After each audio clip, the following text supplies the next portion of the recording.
계시록 읽어보셨나요 혹시? 네. 계시록에서 이야기하고자 하는 게 뭘까요? 증인으로 살다 죽어라. 맞아요. 증인으로 살다 죽어라예요. 제가 생각하는 계시록의 부제가 그겁니다. 증인으로 살다가 죽는 삶. 아직 안 읽어보신 분? 안 읽어보셔서도 괜찮아요. 오늘 같이 보고 그런 개념으로 오늘 거의 개관이에요. 오늘 본문은 거의 안 볼 거고 개관 정도 할 거니까 이렇게 생각하시면 돼요. 그래서 요한계시록에 대한 우리가 가지고 있는 기본적인 이미지들이 있어요. 예전부터 뭐 종말론과 관련해서 뭐 666, 뭐 아마겟돈 해서 어두운 이미지, 좀 무서운 이미지 이런 것들이 있는데 혹시 읽어보신 분 중에 혹은 옛날에라도 읽어보신 것들 중에서 좀 이해가 안 되는 부분, 그런 특정 부분이 있을까요? 아니면 이해가 안 되는 이미지 이런 것들이 있었을까요? 기억도 안 날까요? 네, 환상 장면이 되게 많이 등장해요, 계시록에는. 그래서 환상은 보면은 막 시각적인 것부터 해가지고 촉각, 청각, 후각 이런 오감을 다 자극하는 그런 이미지의 언어들로 되어 있는데 사실 요런 자극적인 이미지들 요거 자체가 해석하기가 어려운 거거든요. 이게 어떤 의미가 있는지 그런 상징들로 이제 좀 가득 차 있어서 더 어렵게 느껴지는 책이기도 합니다. 그래서 우리 입장에서 참 보기 어려운 책이긴 해요, 이게.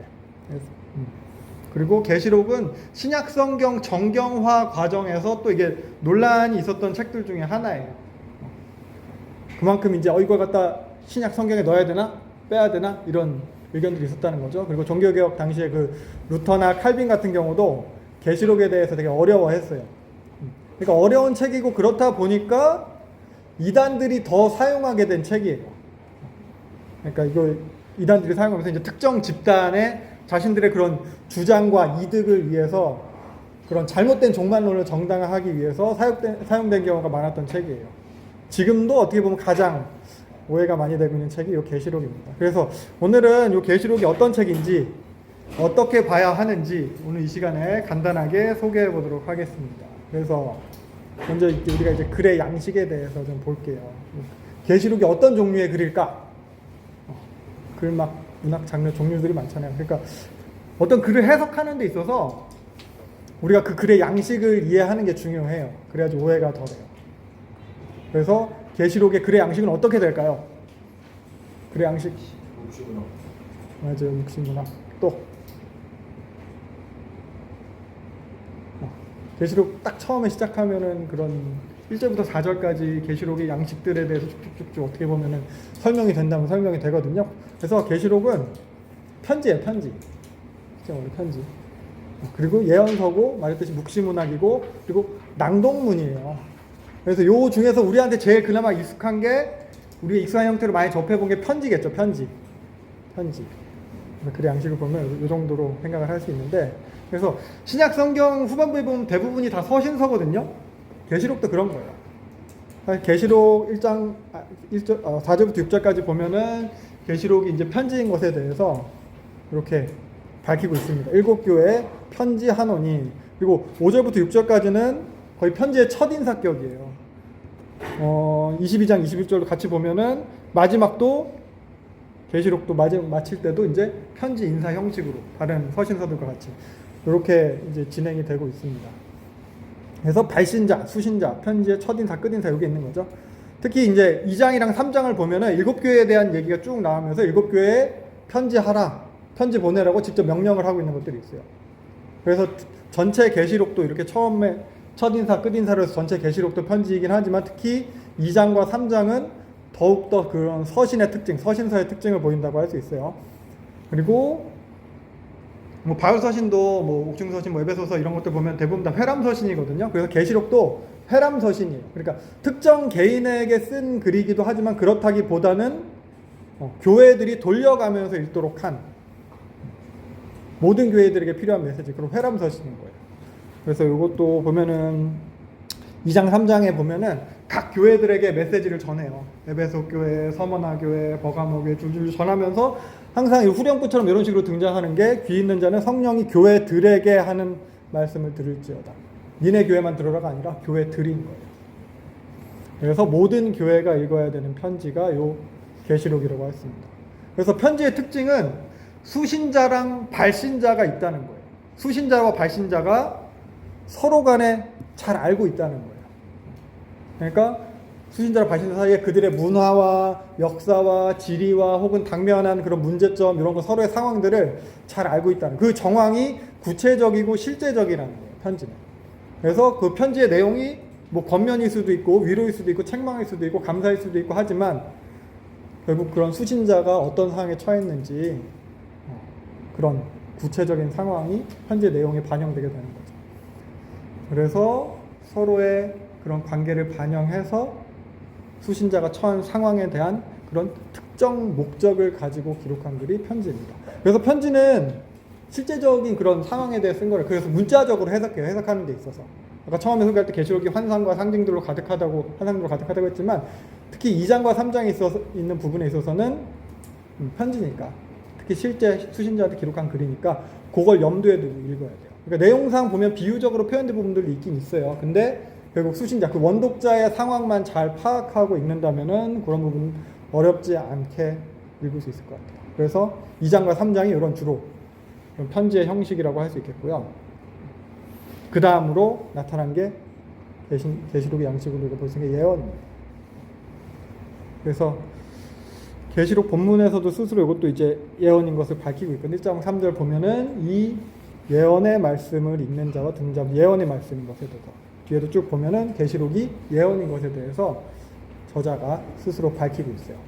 그래서 우리는 일반적으로 예언이라고 하면은 앞으로 일어날 일에 대해서 미리 아는 것, 미리 말하는 것 이런 걸 이야기하지만 성경의 예언은 그런 앞일을 때려 맞추는 게 아니다라고 제가 전에도 얘기했어요.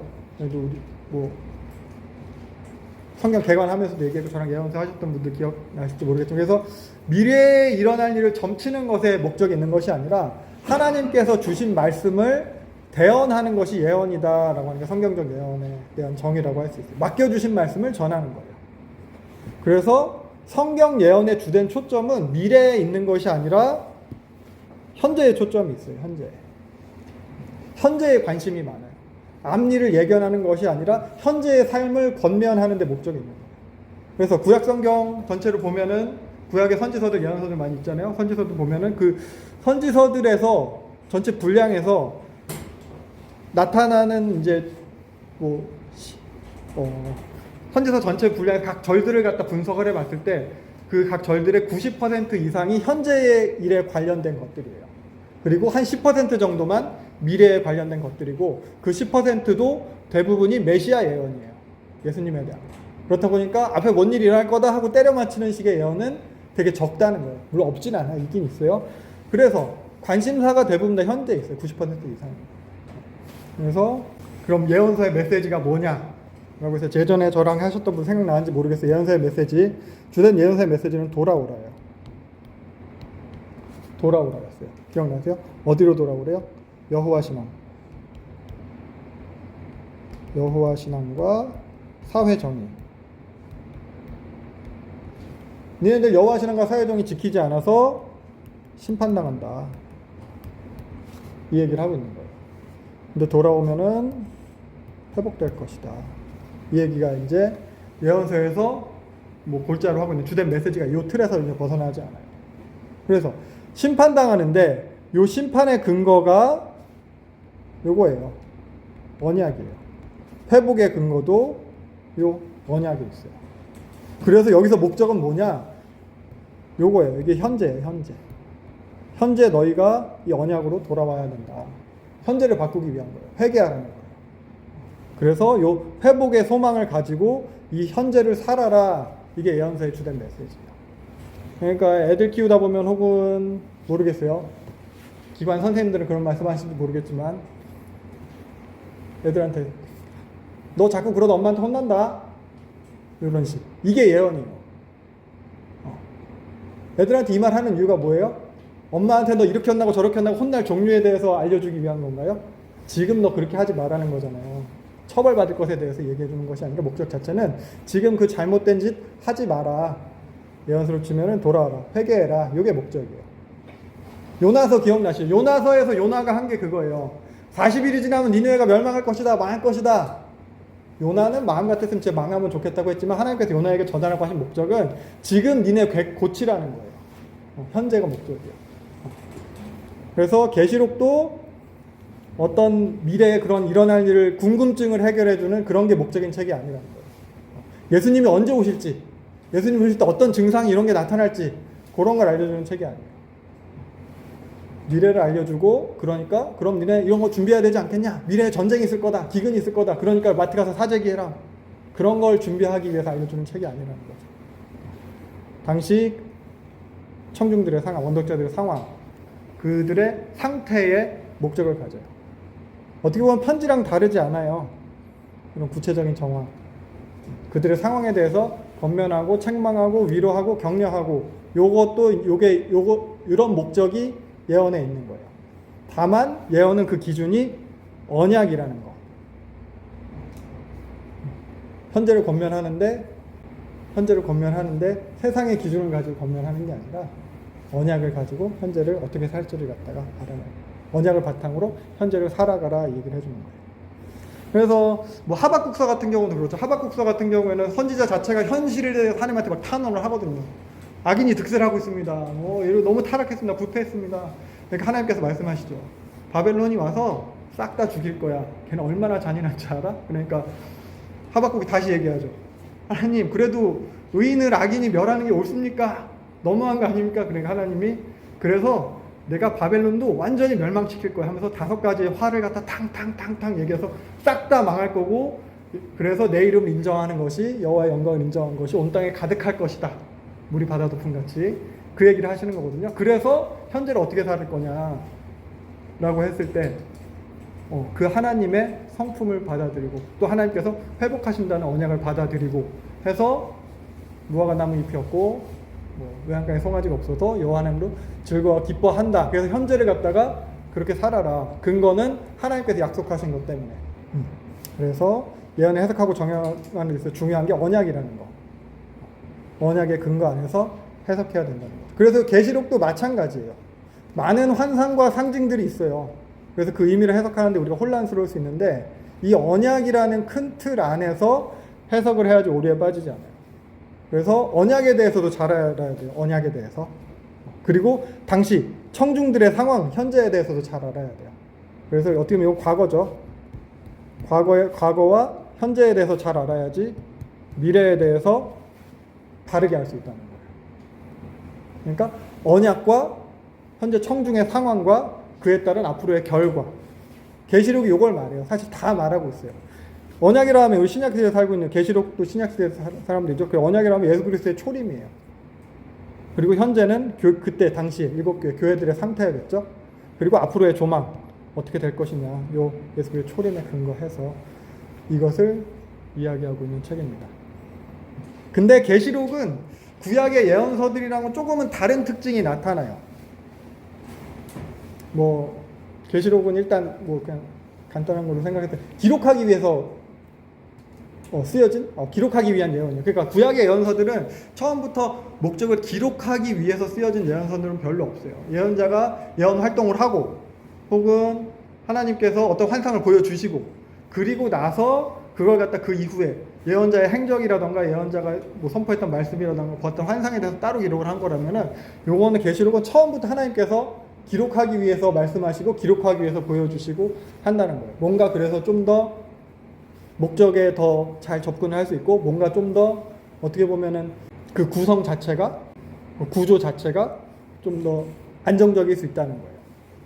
물론 그렇게 느껴지지 않을 수도 있지만 일단 그런 걸 한번 염두에 둬야 되고 그리고 좀 큰 특징은 뭐냐면은 계시록은 이원론적인 특징이 있어요. 그러니까 구약의 예언서들은 일원론적이에요. 그러니까 대결 구도가 없어요. 구약의 예언서는 하나님과 하나님의 언약을 지켜야 되는 백성만 있는 거예요. 하나님과 백성이 대결하지 않아요. 너희가 언약을 지키느냐 안 지키느냐, 너희가 선하냐 악하냐가 주된 구약의 예언서의 진술 방식이라면 계시록은 현재 선한 세력과 악한 세력 대결 구도가 뚜렷해요. 너희는 하나님의 언약 백성이다. 그런데 너희를 대적하는 사탄의 세력이 있다. 선과 악, 이 두 세력의 대결이에요. 그래서 이 대결에서 승자가 어떻게 되느냐? 이게 주된 서술 방식이에요. 계시록의 서술 방식. 근데 계시록이 이런 어떻게 보면 이원론적, 이분법적 이런 특징이 나타나는 것은 계시록이 묵시문학의 특징을 가지기 때문입니다. 묵시문학, 박해문학이라고도 하고 저항문학이라고도 해요. 그래서 기원전 한 3세기부터 등장한 유대 문학의 형태인데 계시록 1장 1절에 보면은 예수 그리스도의 계시라 하는데 이 계시가 헬라어 아포칼립시스인데 이걸 갖다 이제 묵시 혹은 계시 이렇게 번역이 되는 거예요. 그래서 이게 어떤 의미냐면 감추어진 게 보여진다는 뜻이에요. 덮어놓은 걸 갖다가 보여준다는 뜻이에요. 그러니까 뭔가 감추어진 게 있겠죠. 그걸 보여준다는 거예요. 감추어진이라는 게 뭘까? 그래서 묵시문학에서 감추어진 일이라는 것은 뭐 영적인 세계, 천상의 일 그런 것들이에요. 그래서 어떻게 보면 뭐 앞으로 있을 일, 궁극적인 결론, 뭐 종말론 이런 것들까지도 이야기할 수 있어요. 그래서 묵시문학은 영적인 일이라고 했잖아요. 천상의 일이라고 했잖아요. 그래서 공간적인 초월성을 가져요.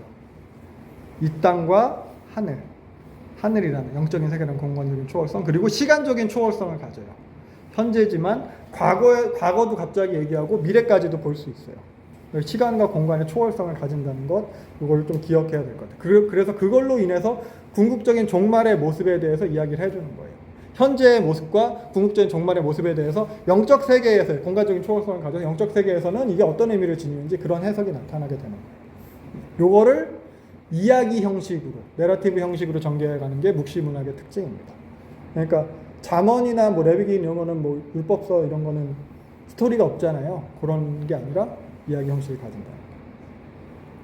네, 그래서 구약에 보면은 이제 586년에 남유다가 완전히 멸망을 하거든요.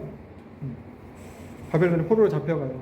그때부터 유대인들은 이제 국권을 갖다 제대로 회복한 적이 없이 계속되는 이제 뭐 제국의 식민지로 살아가는 거잖아요.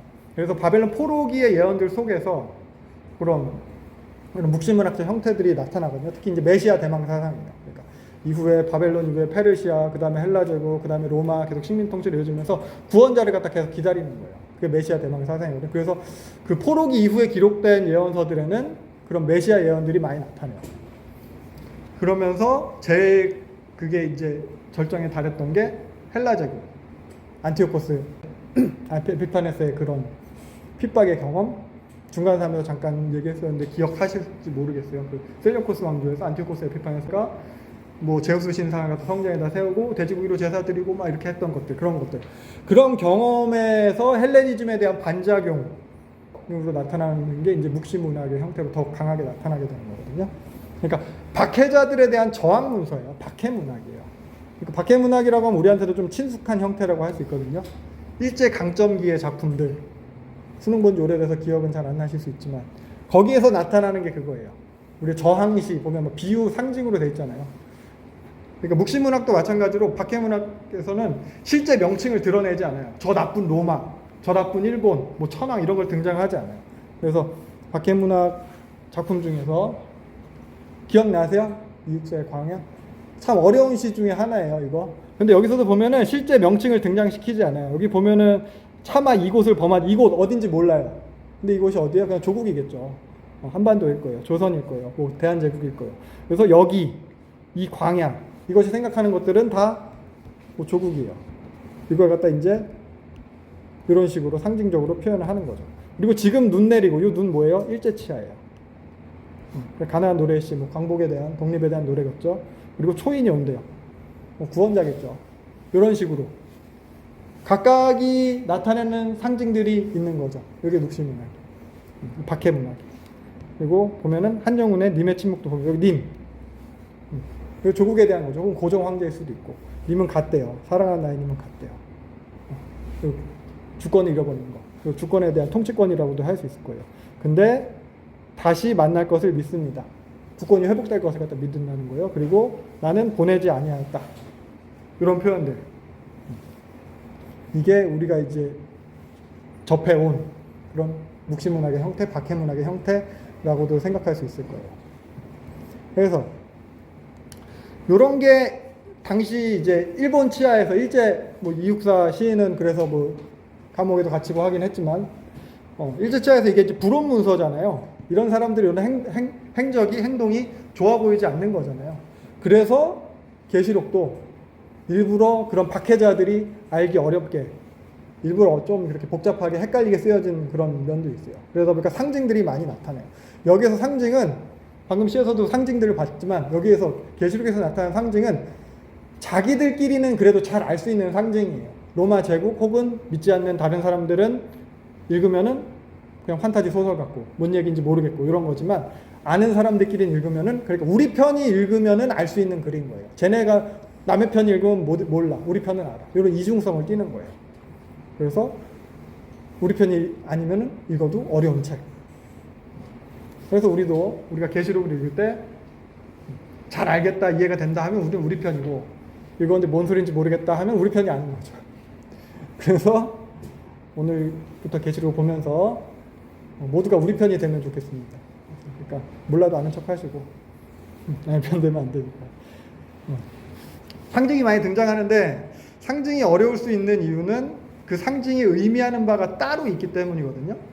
그래서 상징을 갖다 그냥 문자적으로 문자 그대로 읽어서는 문제가 생겨요. 그러면 이제 계시록에 대한 상징들, 계시록에 사용된 그런 상징들, 그러니까 우리 편만 알게 하기 위해서 만들어진 그 상징들이 어떻게 어떤 근거로 어디에서 차용된 건가, 어떻게 만들어진 건가, 뭘 가져다 사용한 건가, 그들은 어떻게 알 수 있었을까, 이걸 이제 생각을 해봐야겠죠. 암호책처럼 따로 만들어서 아니면은 수능 특강 하듯이 시 해석하듯이 그렇게 한 것도 아닐 것이고 이게 사용된 거니까 봐라 이걸 한 것이 아니고 그러니까 상징을 이해하는 데는 몇 가지 기준이 있어요. 첫 번째는 원래 독자 시대 그들의 문화 시대와 문화 안에서 이해해야 된다는 거. 그리고 그 다음은 본문 자체예요. 계시록 본문 안에서 상징을 설명해요.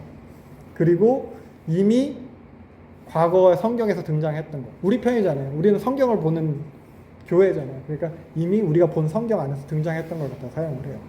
그래서 같은 문화 안에서 이해해야 되는 거. 첫 번째 얘기했죠. 같은 문화 안에서 이해해야 된다는 거. 같은 문화 안에서 사용되는 상징들이 있어요. 우리끼리만 알 수 있는 상징들. 그러니까 그 문화 안에서 예를 들면은 여러분 혹시 이게 무슨 상징인지 아시겠어요? 그럼 요건 아시겠어요? 영사. 그렇죠. 그럼 이건 아시겠어요? 이건 아시겠어요? 그죠? 요 부분을 같이 알았다면 우리는 같은 시대에 살았던 사람인 거예요. 이 부분을.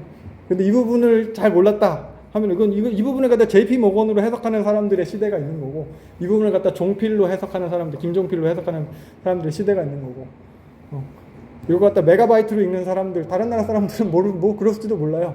이거 DJ 저기 어디 클럽에서 디제잉 하는 사람, 요새는 다 DJ가 그런 DJ죠. 그러니까 그럼 요거예요. 이게 상징인 이런 식인 거예요. 그 사람들은 딱 하면 이게 뭔지 알았어요. 근데 모르는 사람, 그 문화와 시대가 다른 사람들에게 있어서는 이거는 전혀 다른 의미로 해석될 수 있는 거예요. 그래서 원독자의 입장에서 있는 게 중요하고요. 그리고 본문 안에서 상징의 의미를 설명하는 것들이 있어요. 계시록 2장 1절을 먼저 볼게요. 2장 1절. 2장 1절이요. 에베소 교회 사제에 편지하라. 오른손에 7뼈를 붙잡고 7 금촛대 사이를 거니라. 7뼈가 7 금촛대라는 이미지가 나왔어요. 그 상징이거든요. 이거 문자적으로 읽을 수도 있어요. 진짜 손에 막 별을 붙잡고 있어. 거인일지도 모르고 괴물일지도 모르고 그리고 막 촛대 사이를 막 뺑글뺑글 돌아다니는 사람이래요. 문자적으로 읽을 수도 있어요. 근데 이건 상징이에요. 근데 본문에서 뭐라고 해석이 되어 있냐면 바로 앞구절이에요. 1장 20절에서 7별은 7교회의 사자, 7교회의 천사 혹은 7교회의 목사 이럴 거예요. 그리고 촛대는 7교회니라. 그러니까 이걸로 해석해야 되는 거죠. 예수님께서 말씀하시는데 내가 너희들의 지도자, 리더, 오른손을 꽉 붙잡고 있다. 보호하고 있다. 지키고 있다. 그리고 금촛대 사이, 교회 사이를 내가 거닐고 있다. 너희들 교회 가운데 있다. 너희들 떠난 게 아니다. 이런 상징인 거예요. 이렇게 상징을 해석을 해야 됩니다.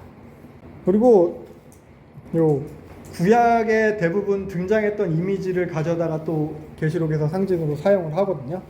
그래서 아까 잠깐 얘기했지만 그 바벨론 포로기 이후에 나타났던 예언서들에서 보면은 이런 묵시적인 표현들로 기록된 부분이 많아요. 그러니까 거기도 예언서도 보면 비유, 상징, 시와 노래, 꿈이나 환상 이런 것들. 뭐 오바댜서라던가 오바댜서는 시작부터 이제 계시라고 묵시라고 말을 하고 있고 뭐 요엘서라던가 다니엘은 막 환상 많이 나오잖아요. 막 금신상, 꿈도 있고 짐승들 막 나오는 환상도 있고 그리고 또 뭐 스가랴, 에스겔, 이사야도 마찬가지고 그래서 그런 선지서들의 내용들이 묵시적인 특징을 띠는데 계시록에서도 그런 구약에 사용된 이미지를 갖다가 많이 써요.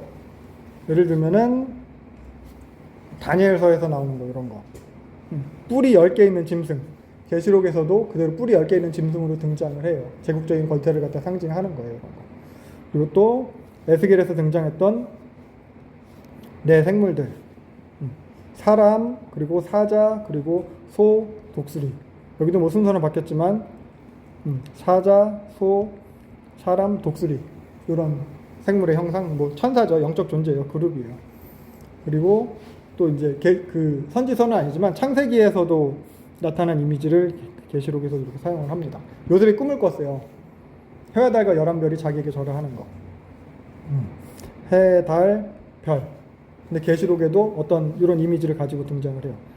해랑 달이랑 여긴 12별이죠. 요셉의 발까지 12이니까 요게 상징하는 게 있어요. 야곱의 식구들, 이스라엘을 상징하는 거거든요. 그래서 요 해와 달과 11별과 관련된 이미지로 나오는 상징이 이스라엘 혹은 하나님 백성 그렇게 이해할 수 있을 거예요. 그 정도. 그래서 계시록은 이렇게 구약뿐만 아니라 또 그런 계시록의 앞에 이전 문서들 그러니까 계시록이 어떻게 보면 성경에서 신약도 포함해서 가장 마지막에 기록된 문서잖아요. 그래서 앞서 기록된 그런 성경들의 내용과 표현 방식을 사용해서 계시록이 쓰여졌어요. 결국 그럼 뭐냐? 계시록은 성경을 잘 알아야 돼요. 앞서 기록된 성경들을 잘 알아야 특히 구약을 잘 알아야 계시록을 이해하는데 오해 없이 잘 이해할 수 있습니다. 여기 묵시문학적 특징이 있다고 했잖아요. 그래서 요 당시 유대 묵시 문학이 가진 세계관이 있어요. 박해문학이라고 했잖아요. 그래서 묵시 문학이 가진 그러니까 계시록이 가졌다기보다는 그 당시 기원전 3세기부터 유행해온 1세기까지 유행해온 유대 묵시 문학이 가진 세계관은 대결 구도가 있잖아요. 근데 현실에 대해서 절망적인 것으로 생각을 했어요. 여기는 왜냐면 상황 자체도 절망적이잖아요. 막 아까 말했던 안티코스 에피파네스가 막 그 성전에다가 막 제우스 신상 그런 절망적인 상황. 하나님 믿는 다 죽이는 그런 상황. 그 절망적인 상황을 갖다가 사탄이 지배하는 상황이다. 이렇게. 그래서 여기는 소망이 없다. 구원자가 와야 되는데 구원자가 올 때까지 이 세상은 버려진 거다. 그래서 그것으로부터 벗어나게 될 것에 대한 소망만 있는 거예요. 그게 묵시문학이에요. 그래서 사탄에 대해서 사탄에 대한 심판받는 것에 관심이 있는 것. 사탄과 하나님의 이원론. 그래서 현재는 소망이 없으니까 현재는 사탄이 지배하니까 현실 도피해야죠. 그래서 세상을 등지고 광야로 들어가고 중간 3에서 배웠죠. 에세네파가 이런 특징을 가져요. 에세네파가 이런 묵시문학의 세계관을 계승을 한 거예요. 그래서 요 이원론, 대결, 대립구도 결국 하나만 승리하는 거죠. 하나만 승리. 요 승리가 예정되어 있다는 게 묵시문학의 세계관이에요. 그래서 절망적인 현재랑 영광스러운 미래가 대립을 하고 하늘과 땅이 대립을 하고 선과 악이 대립을 하고 계시록도 이런 특징이 있어요. 근데 당시의 묵시 문학들과 계시록의 차이점은 뭐냐면은 몇 가지 있지만 일단 당시의 묵시 문학들은 저자를 숨겨요. 왜냐하면 불업문서기도 하고 누가 썼는지 알려져봤자 좋을 게 없죠. 저자를 숨기고 그리고 오히려 다른 위인들의 예전에 있었던 뭐 모세라든가 다니엘이라든가 이런 사람들이 썼다라고 뭐 인간이 썼으면서도 자기가 썼으면서도 그렇게 다른 사람 자기 이름을 숨기고 그렇게 위장을 한다면은 계시록은 본인이 저자인 것을 갖다 요한이 확실하게 드러내고 있고 자기가 썼다고 얘기하지 않고 하나님이 보여주신 것, 하나님이 말씀해 주신 것을 썼다라는 것을 갖다 얘기하는 거예요. 이런 차이가 먼저 있고요. 그리고 더 중요한 특징은 아까 말했듯이 묵시문학은 현실을 절망적인 걸로 봤잖아요. 그래서 현실을 해서 도피하려고 해서 도망가려고 했어요. 구원자가 올 때까지. 여기는 사탄의 지배야. 여기 버려진 거야. 이렇게 여겼다면은 계시록은 현재를 포기하지 않아요. 도리어 현재를 강조해요. 아까 편지라는 장르에서 그리고 예언서라는 장르에서 봤듯이 계시록은 묵시문학임에도 현재를 강조해요. 그러면서 현재를 결국 마지막 때 같이 살게 하는 것. 현재를 하나님 말씀에 따라서 살게 하는 것. 왜요? 하나님 사랑, 이웃 사랑. 아까 처음 여호와 신앙과 사회정의 구약적 표현이라면 하나님 사랑, 이웃 사랑이 신약적 표현이잖아요. 그거.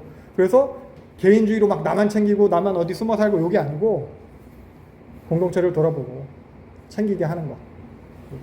현재를 잘 살 수 있게 해주는 게 계시록의 특징이에요. 그래서 유대 묵시문학과 그런 유대 묵시문화에 가진 종말론과 계시록의 가장 큰 차이는 현재를 살게 하는가, 현재를 어떻게 살게 하는가 여기에 있다고 했었어요. 그리고 이거는 현재에도 중요한 게 이단과 이단이 아닌 정통 기독교를 구분하는 큰 기준 중에 하나예요. 현실을 도피해서 어디로 숨어, 어디로 가, 우리끼리 모여 이렇게 하는 게 아니라 현실을 갖다 잘 살게 하는 거. 그것도 이제 생각을 하면 좋겠죠. 그래서 계시록은 이렇게 편지이지만 예언적 신탁이고 또 예언적 신탁인데 묵시의 언어를 한 예언이다 이렇게 생각을 하면 좋을 것 같아요. 그리고 또 하나의 특징이 계시록은 낭독문이에요. 당시에 글을 읽을 수 있는 사람이 많지 않았다고 해요. 뭐 지금도 우리나라는 되게 교육 수준이 높아서 그런데 다른 나라들은 뭐 문맹률이 높은 나라들이 많다고 하더라고요. 그리고 이때는 제대로 된 종이가 없었죠. 발명되기 전이에요. 파피루스 혹은 양피지.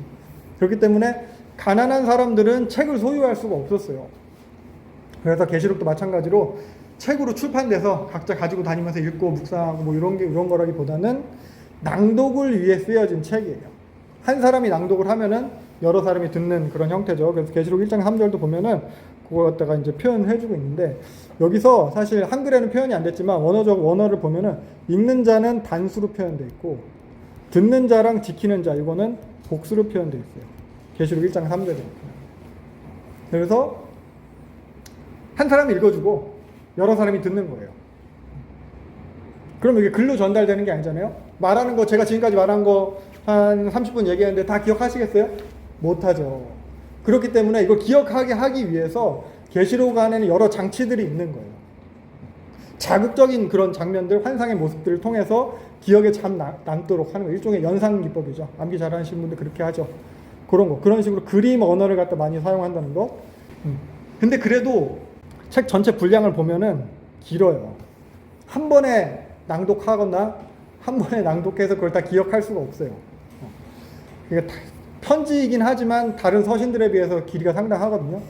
그리고 이거 읽어보신 분 알겠지만 눈으로 이게 속독으로만 빨리빨리 읽어도 시간이 꽤 걸리는데 근데 낭독이잖아요. 낭독도 듣든지 말든지 막 빨리 막 이렇게 하는 게 아니었을 거라고요. 목적 자체가 읽어서 빨리 해치우는 게 아니라 이 사람들에게 메시지를 현재 삶을 바꿀 만한 메시지를 갖다 전하는 거기 때문에 천천히 또박또박 잘 기억에 날 만큼 어떻게 막 구연동화 하듯이 했을지도 몰라요. 그래서 드라마 바이블을 제가 한번 보니까 드라마 바이블 시간만으로도 1시간 20분이 있더라고요. 그러니까 이게 1시간 20분 동안 한 번에 다 읽지는 않았을 거예요. 모일 때마다 분량을 정해놓고 읽었을 거라고 생각이 돼요. 그게 당시 뭐 회당 문화도 그랬으니까. 회당에서도 정해진 분량대로 성경을 읽었으니까. 그래서 계시록은 그래서 이걸 염두에 두고 쓴 책이에요. 처음에 말했죠. 기록하기 위해서, 이거는 기록을 위해서. 그러니까 처음부터 기록할 때부터 이걸 갖다 염두에 두고 기록을 한 거예요. 그래서 본문을 보면은 짧은 단위의 이야기들로 구성되어 있어요. 짧은 단위의 이야기들. 또 봄에 또 내가 들으니 하면서 짧은 단위의 이야기들, 짧은 단위의 환상들로 구성이 되어 있습니다.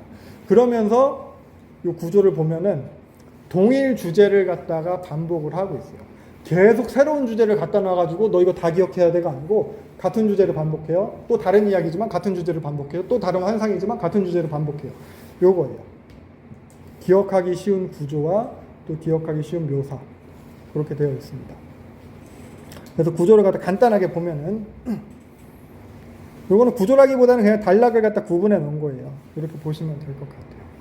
처음에 1장에서 예수님에 대한 계시가 나타나고 그리고 그 다음에는 2장과 3장에서 7교회에다 편지를 싹 보내고 그 다음에 4장과 5장은 하늘에서 예배 장면이 나와요. 4장은 주로 하나님에 대한 거, 5장은 주로 어린애 예수님에 대한 거예요. 그리고 6, 7장은 어린애가 가지고 있는 두루마리에 인을 떼면서 나타나는 환상이에요. 7이를 떼는 장면이고 그리고 8장부터 11장은 7 나팔을 불 때마다 나타나는 환상인데 요 중간에 막간이 사실 들어가 있긴 해요. 근데 7 나팔에 포함됐다고 봐도 괜찮을 것 같아요. 나중에 해석할 때도 따로 하겠지만 그리고 12장에서 15장은 7 표적의 환상 7가지의 표적. 하늘을 보니 이적이 있더라 하면서 이제 표적들이 쭉쭉쭉 나타나요. 아까 봤던 해를 입고 달을 밟고 뭐 12별을 입은 그 여인의 환상 그런 것부터 해가지고 표적이 나타나고, 그리고 그 다음 16장은 7대접의 환상, 그 다음에 바벨론의 멸망에 대한 것, 그 다음 19장에 백마탄자의 승리, 그리고 20장 천년왕국, 그 다음에 새하늘과 새 땅, 에덴의 회복. 요 정도 순서. 그래서 요 흐름은 뭐 몇 장이 뭐다 몇 장이 뭐다 아니더라도 요 정도 흐름은 그냥 쭉 알고 있으면 좋을 것 같아요. 기억하시면 좋을 것 같고. 그리고 특징 중에 하나가 인클루지오라고 해서 스미상관 구조예요. 앞에서 1장에서 나왔던 말이 마지막에도 또 등장을 해요. 그래서 앞이랑 뒤랑 이렇게 감싸주는, 닫아주는 듯한 느낌이거든요. 그래서 간단하게 보면 1장 1절에 나왔던 게 22장 6절에도 이렇게 반드시 일어날 일들에 대해서 종들에게 보이시려고 천사를 보냈다. 여기도 보면은 종들에게 반드시 되어질 일을 보이려고 천사를 보냈다. 이런 표현들. 그리고 요한이 계시를 보고 내가 증언한 거다. 내가 이 계시를 다 봤다. 이런 표현. 그리고 이 말씀을 지키는 자는 복이 있다. 지키는 자는 복이 있다. 그 끝에도 이런 표현이 있고요. 그리고 예수 그리스도께서 속히 오실 것이다. 속히 올 거다. 나타나고, 그리고 알파와 오메가이신, 처음이자 나중이신 그 예수님에 대해서도 이렇게 처음과 끝에 같은 반복을 통해서 또 이렇게 이야기를 하고 있습니다. 그래서 이런 구조에서도 보면은 이제 1장부터 3장, 여기 2, 3장이 편지라고 했잖아요. 그러니까 이 부분은 예언적인 권면인 거예요. 그러니까 이 부분은 예수님이 불러준 대로 받아 쓴 거예요. 어떻게 보면은 뭐 1장은 본 것들이 나타나지만 특히 2, 3장은 그래요. 그래서 문자적이고 사실적인 거예요, 보다. 나머지 4장부터 22장까지는, 그 다음부터 4장 보면은 하늘이 열리면서 하늘로 올라가 버려요. 그러니까 아까 말했죠. 묵시문화 공간의 초월성, 초월적인 공간으로 간 거예요. 거기부터는 뭐 이제 시간적인 초월성도 발생을 해요. 그래서 여기부터는 이제 요한이 본 환상을, 그때부터는 언어, 환상을 눈으로 본 걸 갖다 언어로 표현을 하는 거잖아요. 그 전까지는 예수님이 불러준 거, 에베소 교회 편지해라 줄줄줄줄 썼다면은 그 다음부터 요한이 본 거를 갖다 글로 쓰는 거예요. 어렵겠죠, 그러니까. 그래서 묵시적이고 상징적인 기록이라고 할 수 있겠습니다. 그래서 대강의 단락 이 정도는 기억을 하면 좋을 것 같아요. 그러니까 세부적인 건 조금씩 다를 수도 있어요. 장절이 조금씩 다를 수도 있고, 그런데 아까 말했듯이 요 인해 환상과 나팔 환상 중간에는 막간의 이야기도 잠깐씩 들어가기도 해요. 그 6번째 인, 6번째 나팔 다음에 7번째 나팔, 7번째 인 전에 그 사이에 딱 들어가는데, 요 정도 흐름 정도는 파악을 해두는 게 좋아요, 사실. 계시록 그냥 쭉 이렇게 그냥 순서를 갖다 그냥 쭉 외울 수 있으면 좋을 것 같아요. 그래서 이런 내용이 계시록에 있구나. 이런 내용이 계시록 얘보다는 앞에 기록된 거구나. 7인이 7나팔보다는 앞쪽이구나. 그런 거.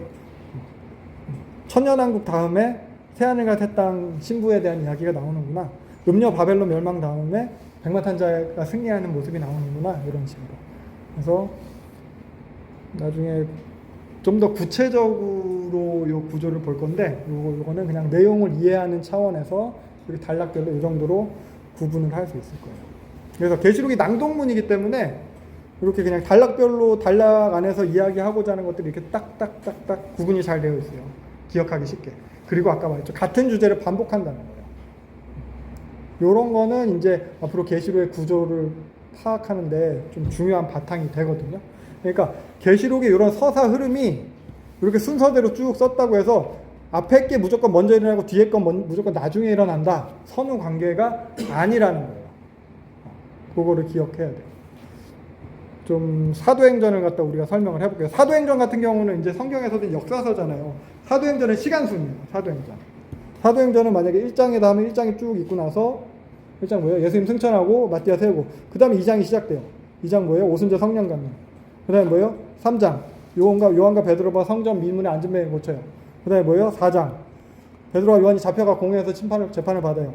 그 다음에 5장 아나니아와 삽비라가 거짓말하다가 다 죽어요. 그래서 안 되겠어서 어떻게 해요? 6장에서 7 집사를 세우겠죠. 근데 7 집사 세울 때는 어떻게 해요? 7장에서 스데반 집사가 죽어요. 근데 이거는 사도행전 이렇게 순서대로 가지고 우리가 뭐 이게 뒤에 있나 앞에 있나 생각할 필요 없어요. 쭉 읽어나가면 돼요. 근데 계시록은 그렇잖아요. 계시록 아까 1장 뭐였어요? 하나님께서 요한에게 나타나셨어요. 현재 일이에요. 그럼 2, 3장 편지를 쓰는 거잖아요. 편지는 그럼 앞으로 있는 교회에 편지 쓰는 거예요? 아니요. 지금 있는 교회에 편지 쓰는 거예요. 그럼 어떻게 돼요? 다시 돌아와요. 2장. 2장은 지금 있는 교회에다가 편지를 써요. 3장까지. 4, 5장. 하늘의 예배예요. 하늘의 예배는 이 교회들이 다 없어지고 나서 그 다음에 있을 하늘의 예배예요? 아니에요. 현재 지금 하늘에서 초월적인 세계 공간이 나눠진 거예요. 그 초월적인 공간에서 벌어지는 일에 대한 예배예요. 그 다음 4장. 4장 5장이 여기 2, 3, 이게 2, 3장이죠. 그리고 이게 4장 5장이에요. 그럼 이제 6, 7장 일곱인을 떼는 거예요. 일곱인을 갖다 어떻게 볼 것이냐. 일곱인은 여기 현재부터 좀 더 긴 앞에 궁극적인 종말까지의 일 있다면은 그 다음에 일곱 나팔도 마찬가지로 다시 앞으로 와서 쭉 이어져요. 근데 강조하는 부분이 갈수록 뒷부분에 무게를 더 두게 돼요. 일곱 표적은 초림부터, 그러니까 어떻게 보면 교회의 시점보다도 더 뒤에요. 초림부터 또 완전 새하늘과 새 땅 그 직전까지 이렇게 표현이 되어 있고, 그 다음에 일곱 대접은 보다 뒷부분에 집중이 돼서, 그러니까 어떻게 보면 이렇게 앞으로 갔다가 다시 뒤로, 앞으로 갔다가 다시 뒤로, 앞으로 갔다가 다시 뒤로 사이클로. 근데 강조되는 부분은 각 사이클마다 조금씩 달라요. 뒤로 갈수록 뒷부분에 더 무게를 많이 두게 됩니다. 이런 식으로 되어 있다는 거. 그래서 연대기순이 아니고 반복하고 계속해서 확대하고 반복하고 이런 식이라는 걸 갖다가 기억해 두시면서 읽으면 좋을 것 같아요. 네, 그래서 이 계시록의 양식이라는 게 이런 편지이고 예언이고 묵시이고 낭독인 이런 그림을 고려한다면은, 그래서 계시록을 수신자 그들의 현재 구체적인 정황, 결국 원독자의 입장에서 먼저 읽고 해석해야 된다. 이거 갖다 우리가 기억할 수 있어야겠습니다. 그래서 보면 원독자 입장에서 보려기 위해서 배경에 대해서 생각을 해보면은 로마 제국 시대예요. 그러니까 1세기 후반, 어떻게 보면 이때도 제국이 그렇게 안정적이진 않은 상황이거든요. 이 상황에서 대해서 우리가 이 배경에 대해서 우리가 좀 먼저 알아야겠습니다. 그래서 우리가 먼저 확인해야 될 게, 이제 했으면 좋겠는 게 네로의 박해예요. 네로의 박해. 그래서 네로는 요 54년에 황제로 즉위를 하거든요. 선왕 글라우디우스의 조카예요. 조카이자 양자이자 사위예요. 족보가 꼬였죠. 이 당시 로마가 되게 좀 그랬어요. 문란하기도 하고. 그래서 초기에는 요 네로는 되게 좀 예술가로서 서민한테 인기가 있었던 황제라고 해요. 스스로를 갖다가 가수라고 했고, 또 건축가, 시인 뭐 이렇게 하면서 극장에서 실제로 막 공연도 하고 그랬어요. 네로는 서민들 앞에, 시민들 앞에서. 그러면서 네로는 이제 로마 시가 너무 오래됐다, 구형이다, 그래가지고 이걸 갖다가 좀 다시 계획해가지고 신식으로 설계해서 다시 만들었으면 좋겠다. 이런, 자기 또 건축가니까, 건축가라는 그런 그런 정체성, 그런 걸 스스로 갖고 있었으니까. 근데 이게 원로원들이 반대해가지고 무산이 됐어요. 근데 64년 7월 18일에 알 수 없는 이유로 로마의 그런 대형 경기장 옆에 뭐 기름 창고에서 불이 시작이 돼서 로마가 대화재가 발생하게 됩니다. 이게 로마 대화재에 대한 그림이래요. 그래서 이렇게 빨갛게 다 불타고 있어요.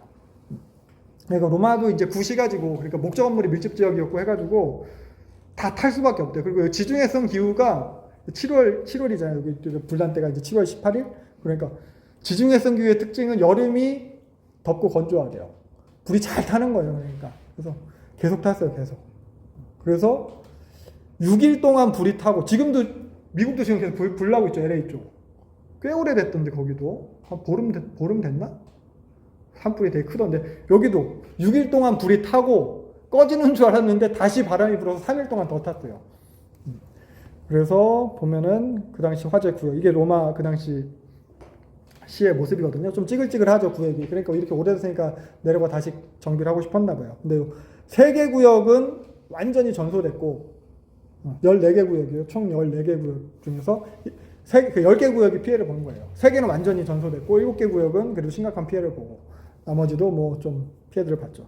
여기는 강이에요. 티베르 강. 강이 있어서 여기 14구역은 잘 살아남았어요. 그래서 대부분의 시민이 난민이 된 거예요. 로마시의 대부분의 시민이. 가족을 잃고 재산을 잃고. 되게 재앙이죠. 이런 재앙의 이미지가 사실 이제 당시로서 되게 충격적인 일이었어가지고, 이런 이미지들은 사실 이제 계시록에서도 되게 차용이 됩니다. 당시 사람들, 당시 문화와 시대 안에서 그 사람들이 느낄 수 있는 그런 언어이기 때문에. 그래서 네로는 요 당시에 휴가 중이었다고 해요. 휴가 중이었는데 소식을 듣고 바로 로마로 복귀해가지고 자기 창고도 개방하고 자기 뭐 별장 이런 데도 개방해서 막 사람들 어떻게 뭐 대피소로 사용하기도 하고 그래서 구호 활동 힘을 썼는데 민심은 네로한테 불리한 쪽으로 흘러갔다고 하죠. 그래서 네로가 화제를 그냥 방관했다. 혹은 네로가 불을 질렀다. 네로가 불타는 로마 시를 보면서 노래 불렀다. 이게 그 당시의 모습을 뭐 실제로 그러진 않았지만 불타는 로마 그 시를 보는 네로래요. 이렇게 했다. 네로가 또 노래 불렀다. 트로이의 멸망을 갖다 노래한 그 노래를 불렀다. 하면서 그런 거. 그러니까 결국 로마 도시 새롭게 건축하려고 네로가 그런 거다. 네로가 명령한 거다. 이런 식으로 안 좋은 소문이 나니까 네로가 그 의혹에서 벗어나기 위해서 결국 다들 아시다시피 기독교인들한테 그 화제의 책임을 떠넘기게 됩니다. 그러니까 힘이 없는 신흥 종교였어요. 그때까지 세력을 가지지 못한. 그러니까 기독교인들이 다 뒤집어 쓰게 돼요. 기독교에 대해서 공식적인 첫 박해가 요 네로 때 시작이 되는 거예요.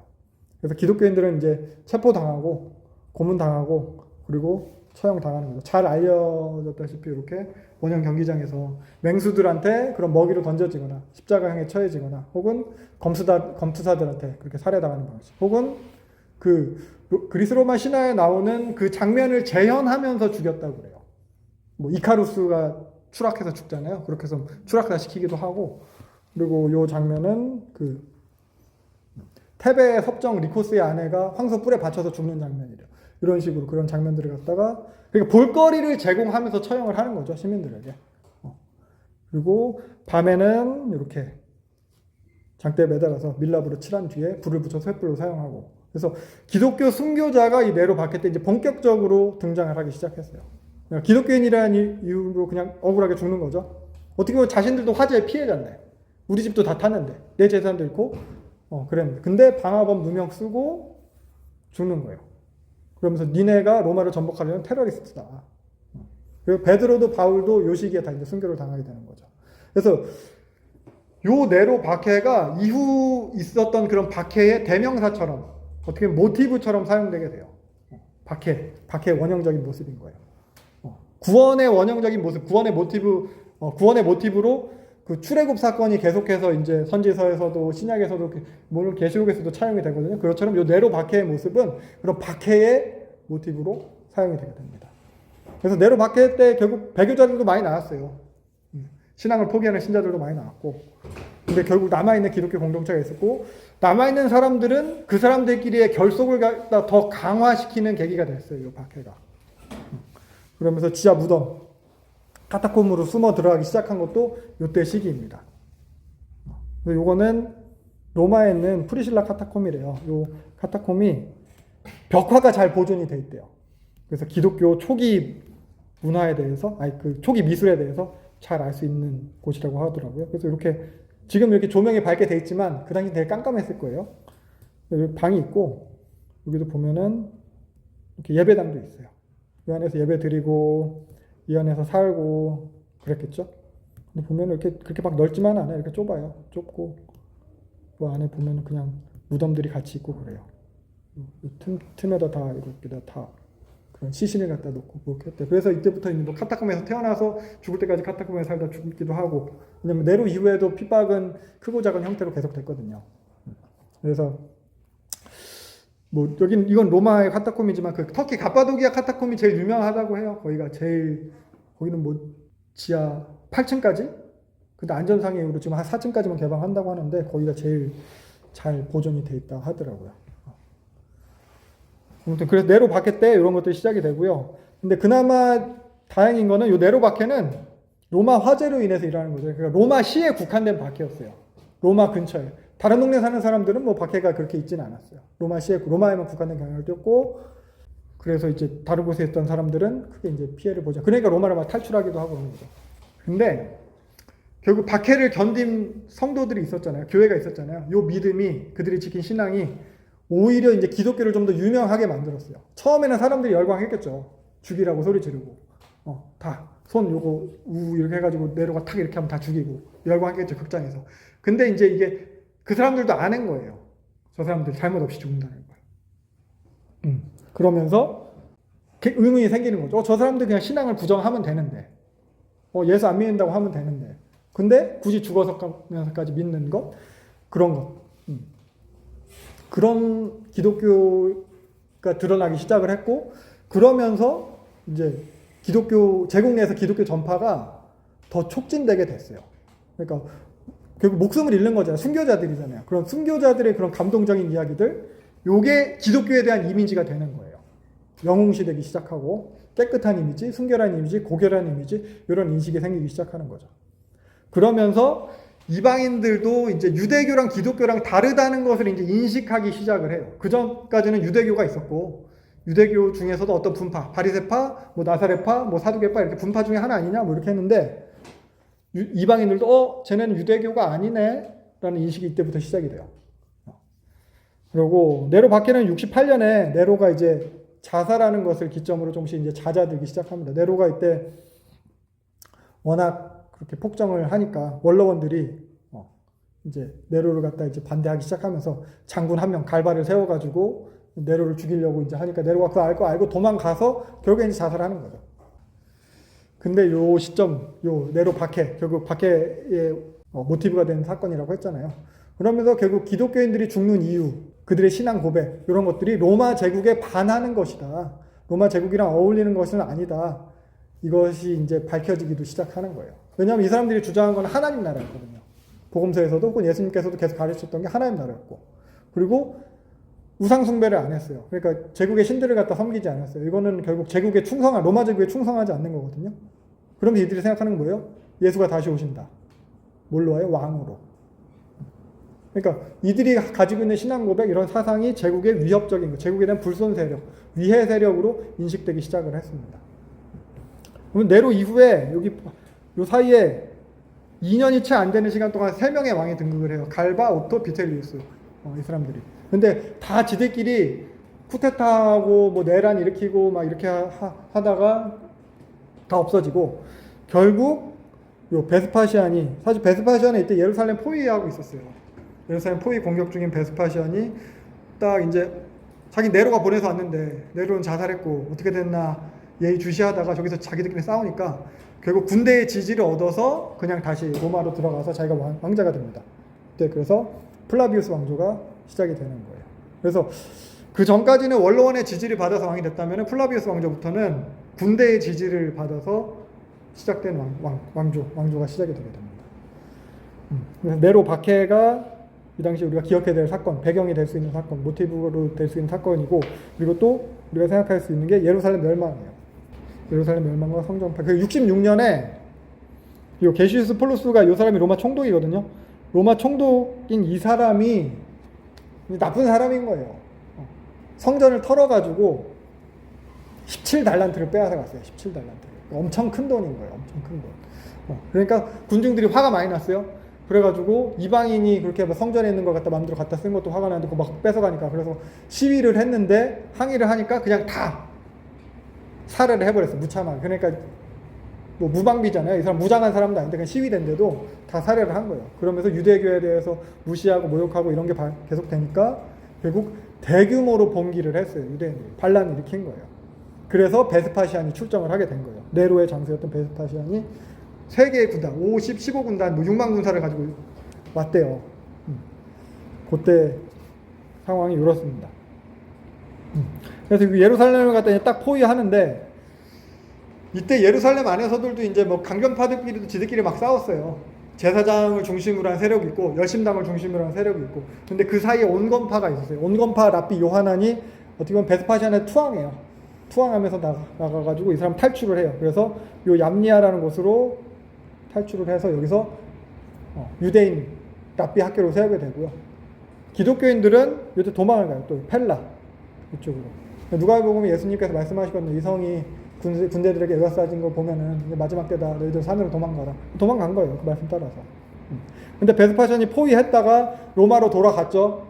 왕위를 딱 획득했어요. 그때가 69년에 자기 아들을 보내요. 티투스 장군을 보내가지고 다시 예루살렘 포위하고, 그때 이제 예루살렘 갖다 이제 점령하게 되는 겁니다.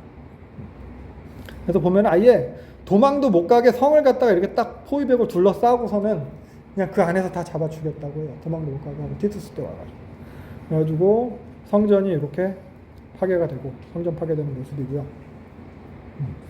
그래서 70년, AD 70년에 성전이 파괴가 됐고, 그리고 이때 성전 여기서 막 은초대 이런 거 뺏어가죠. 이런 거 뺏어간 걸 가지고 로마에 다 가져 성전에서 약탈한 걸로 로마에 가서 콜로세움을 짓기 시작을 해요.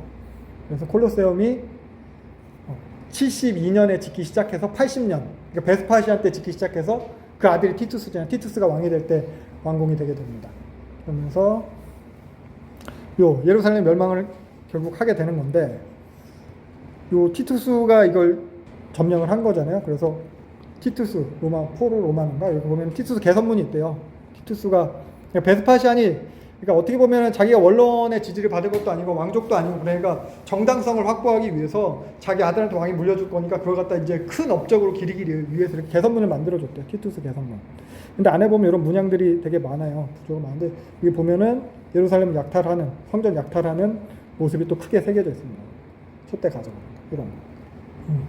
그래서 예루살렘 성전이 파괴됐어요. 근데 이 성전 파괴는 단순하게 그냥 전쟁에서의 패배 정도가 아닌 거예요. 유대인들에게 있어서는. 성전이잖아요. 구약 때도 그랬잖아요. 바벨론에 의해서 멸망당할 때도 하나님의 성이니까 안 망한다. 같은 의미인 거예요. 세상의 종말인 거예요. 하나님이 진 거예요. 여기는 그냥 전쟁 패배 수모뿐만이 아니고 우주가 멸망했다. 이 정도 느낌인 거예요. 그러니까 이 사람 유대인들은 종말을 경험한 거예요. 그러니까 이런 이미지도 계시록에서 차용이 되게 되는 거죠. 그러면서 결국 유대교는 이때부터 이제 성전 중심에서 회당 중심으로 이제 변화가 되는 거예요. 아까 탈출한 랍비 요하난이 염려의 그 토라 학교를 세우면서, 그리고 디아스포라 유대인이 확산해서 예루살렘은 이제 끝난 거예요. 끝난 거. 예루살렘. 그러니까 사두개인이라는 것 자체도 없어지고 제사장 계급이 아예 없어진 거죠. 그리고 헤롯 당도 아예 없어져 버리고 여심당도 싹 다 죽어요. 마사다에서 73년에 다 죽고 그런 상태예요. 그러면서 예루살렘은 결국 종교 성전을 중심으로 먹고 사는 도시였기 때문에 성전이 없으니까 이 동네도 경제도 폭망하게 되는 거고 이제 살기 힘든 동네가 되버린 거예요. 그러면서 이제 회당 중심으로 돌아가기 시작하면서 유대교 자체에서도 유대교와 기독교가 이제 분리가 일어나기 시작하거든요. 기독교가 아까 펠라로 도망갔다고 했잖아요. 기독교에 대한 이미지가 배신자 이미지로 낙인이 많이 찍혔어요. 이때. 그래서 기독교 입장에서는 그래도 유대인들 기독교 입장에서는 자기가 유대교였고 유대교 경전을 같이 보고 거기서 말하는 메시아가 예수님이라고 믿는 거였는데 회당에서 쫓겨나게 되니까 여기서도 이제 정체성의 혼란이 생기는 거고 그 정체성에 대한 정리도 필요한 시기가 이제 되는 겁니다. 그래서 이런 전쟁이잖아요. 전쟁에 대한 이미지. 계시록에서 이제 전쟁, 성읍이 무너지는 것 이런 것에 대한 이미지가 사용이 되는 거죠. 이게 이제 원독자가 이제 잘 이해할 수 있는 방식으로 이것도 설명을 해주는 거예요. 그래서 로마 화재, 전쟁, 멸망, 그리고 이런 이미지, 그리고 또 여기 베수비오 화산 폭발. 이 화산 폭발의 이미지도 마찬가지거든요. 그 당시에 79년에 베수비오 산이 폭발을 합니다. 되게 보면 멋있어요. 나폴리만 근처 있고 이쪽이 나폴리만이에요. 이 화산이 그때 폭발을 했대요. 그러니까 베스파시안이 죽고 아들 티투스가 황제에 올랐어요. 티투스가 황제에 오른 지 2달 만에 화산이 터져요. 여전히 활동 중이라고 해요. 화산. 그래서 보면은 여기가 나폴리만이고 여기가 베수비오 화산이에요. 그리고 이 까만 거는 그 화산재가 퍼져나간 그 거리 한 30-40km, 40km 이상까지도 이 화산재가 여기까지 쭉 퍼지고 여기 소렌토만까지도 퍼졌다고 해요. 그래서 주변 우리는 폼페이를 제일 유명하게 생각을 하잖아요. 이 당시 멸망한 도시로. 그러니까 화산 폭발이 이틀 동안 이어졌대. 이틀 동안. 그래서 폼페이가 바로 여기 밑에 있던, 그러니까 여기 북반구 중위도잖아요. 편서풍의 영향을 받아요. 여기서 터졌는데 화산재는 다 이쪽으로 날아갔어요. 폼페이가 영향을 많이 받기도 했지만 요 바로 옆에 있던 헤라클라네움도 완전히 없어진 도시였다고요. 그래서 이런 주변 도시들 다 망한 건데, 그래서 이 폭발과 관련된 영상을 한번 볼게요. 소리도 나고. 네. 상공 20km까지 화산재랑 가스들이 분출이 됐다고 해요. 너무 소리가 큰데? 그러면서 이제 이게 결국 태양을 가리게 되고 낮을 갖다가 밤처럼 이렇게 바꾸게 되고, 그리고 아까 말했던 그 폼페이나 헤라클라네움 같은 경우는 화산재만 6m가 덮였대요. 6m가.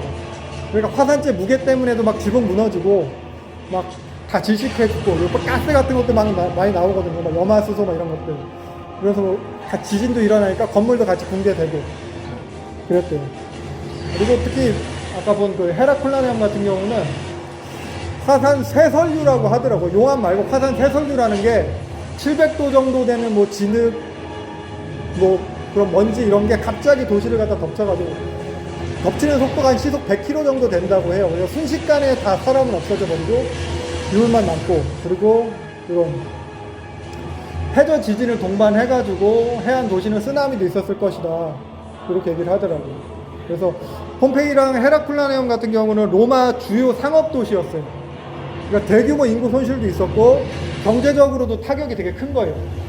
이게 화산 쇠설유예요. 이거는 박물관에서 만든 영상이더라고요. 아까 앞에 부분은 영화 장면인데 이런 게 그냥 거의 한 시속 100km 정도의 속도로 확 덮쳐온대요. 온도는 한 700도. 700도면 쇠는 못 녹여요. 그러니까 건물은 남아있는데 나무나 아래에 있는 것들은 그냥 싹 없어지는 거예요.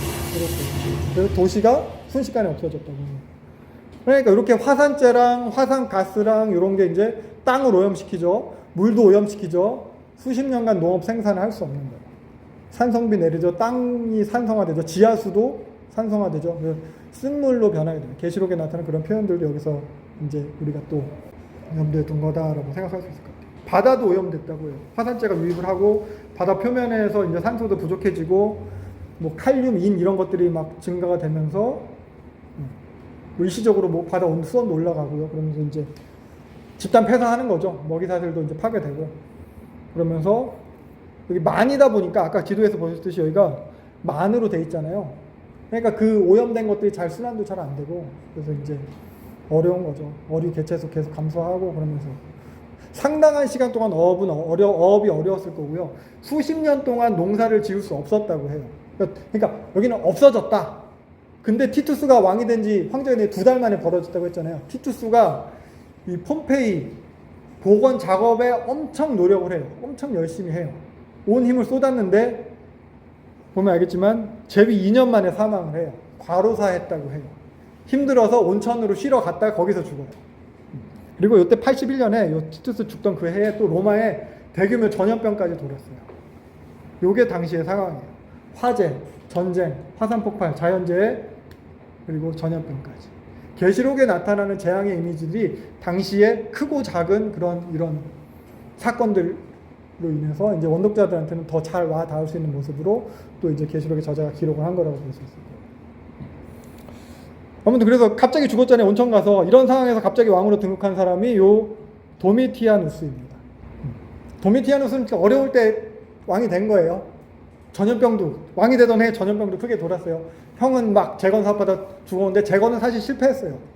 재건은 사실 실패했고 그런 상황에서 국가적 위기 상황에서 왕이 된 거죠. 근데 갑자기 왕이 됐잖아요. 얘는 인지도도 없어요. 형은 아빠가 개선문도 크게 지어. 얘는 그러니까 군인들한테 인지도가 있는 것도 아니고 원로원의 지지를 받은 것도 아니고 왕은 됐는데 불안한 상태인 거예요. 자기 지위도 불안하고 제국 운영도 불안하고 그런 상태에서 왕이 됐고 원로원은 또 사실 좋아할 리가 없죠. 우리가 지지해 준 사람도 아닌데 제가 왕이 됐으니까. 그래서 원로원이랑 어떻게든 힘겨루기가 시작이 되는데 이 힘겨루기 속에서 도미티아누스가 선택한 방식은 전제공주적인 통치 방식이에요. 원로원을 무시하고 자기들만의 친위대를 갖다가 자기만의 친위대를 구성을 하고 군대의 충성을 가지고 통치를 하려고 했어요. 도미티아누스는 그렇게 이제 통치를 시작을 하게 됩니다. 도미티아누스 상황에서 제국이 불안했는데 또한 제국의 국경, 요 국경도 또 되게 불안했어요. 그러니까 지도를 보면 이게 로마 제국이거든요. 북쪽은 게르만족이랑 이렇게 국경을 맞대고 있어요. 게르만족이랑은 계속 전쟁 중이에요. 그리고 동쪽은 요 파르티아는 보통 요 유프라테스 강을 기준으로 해가지고 유프라테스 강 서쪽은 그래도 로마 땅, 유프라테스 강 동쪽은 파르티아 땅, 그렇게 생각을 하는 거예요. 그래서 특히 요 파르티아에 대한 위협이 돌고 있었던 게 그 당시 이제 소문이 그런 게 났어요. 죽은 네로가 다시 환생을 해가지고 요 파르티아 군대를 가지고 로마로 쳐들어올 거다. 다시 플라비어스 아니오를 물리치고 글라우디오 왕조가 다시 세울 거다. 뭐 이런 식의 헛소문, 그런 뒤숭숭하니까 지진도 뭐 화산도 터지고 뭐 화재는 뭐 좀 지나간 일이겠지만 그리고 전염병도 돌고 하니까 그런 식의 소문들이 돌고 있는 거예요. 그래서 불안한 상태. 거기다가 요 파르티아 같은 경우는 과거에도 이제 동방 원정을 갖다 로마에서 크게 실시했다가 크게 다 망했어요. 1차 삼두 정치 때 그 집정관이었던 크라스도 집정관이 직접 군대를 이끌고 가는데 실패를 한 거예요. 2차 삼두 정치 때도 집정관 안토니우스 둘 다 실패했어요. 그래서 그 당시 전쟁 뭐 예상도를 보면은 이게 카르의 전투라고 해가지고 그 1차 삼두 정치 때 크라수스가 쳐들어갔다가 크라수스가 이때 전사예요. 집정관이 사망까지 안토니우스는 그래서 살았는데 그때 전투를 갖다 얘기한 건데 이때 보면은 이쪽은 뭐 군사를 갖다 뭐 4만을 끌고 갔대요. 4만 로마는. 근데 여기는 1만이에요. 1만 명한테 진 거예요. 1만 명 졌는데 전술 자체가 얘네들은 이제 가벼워요. 경기병이고 활을 사용해요. 근데 활 모양을 보면은 이게 반곡궁이라고 해가지고 안쪽으로 한 번씩 더 휘어져 있어요. 요게 뭐 파괴력이 더 세대요. 그러니까 로마 병사들은 활을 갖다 잘 사용하지도 않을 뿐더러 얘들은 가볍게 와서 빠르게 와가지고 파괴력이 센 활. 그러니까 철갑옷도 뚫는다고 하더라고요. 기존 활보다 사거리가 3배 정도 나가고. 그러고 가니까 이제 싸움이 안 되는 거예요. 거기다가 얘네들 지금 활 쏘는 모습을 한번 보세요. 우리도 뭐 장군총 이런 걸 보면 벽화에 보면 뒤돌아서 활 쏘는 모습. 이거 갖다 페르시안 샷, 파르티아 사법이라고 따로 얘기를 하더라고요. 그러니까 뒤돌아서 활을 쏘는 거예요. 가까이 접근해서 뒤돌아서 활을 쏘는 거예요. 그러니까 쫓아가지도 못하고 계속 맞기만 하는 거예요. 요 전술을 통해서 이게 그래서 로마인들에게는 요 이미지가 되게 공포의 이미지인 거예요. 활을 쓰는 말을 탄 사람들. 요 이미지. 계시록에도 이런 이미지가 또 등장을 하기도 합니다. 그래서 이런 국경지대도 이제 불안해지는 거죠. 제국 안에서도 이제 통치하는 데 있어서도 이제 불안해지는 거죠.